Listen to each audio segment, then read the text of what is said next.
So మన south ఇండియాలో ఏ భోజనంలోకి వెళ్ళినా ఆలు కుర్మా చాలా బాగుంటుంది కదండి. సో ఆ స్టైల్లో ఆలు కుర్మా ఈరోజు చేసేద్దాం.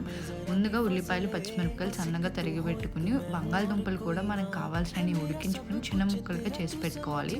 తర్వాత సరిపోయినంత ఆయిల్ వేసుకుని, ఆవాలు, జీలకర్ర వేసుకుని వేయించుకున్నాక మనం కట్ చేసి పెట్టుకున్న ఉల్లిపాయలు, పచ్చిమిరపకాయలు కూడా వేసి, అందులోనే అల్లం వెల్లుల్లి పేస్ట్ కూడా వేసి ఉల్లిపాయల్ని బాగా మగ్గించుకోవాలి. మగ్గించుకున్నాక మనం ఉడకపెట్టుకుని కట్ చేసుకున్న బంగాళదుంపల ముక్కల్ని కూడా వేసేసి మూత పెట్టి అయితే 2 to 3 మినిట్స్ అయితే మగ్గించుకోవాలి.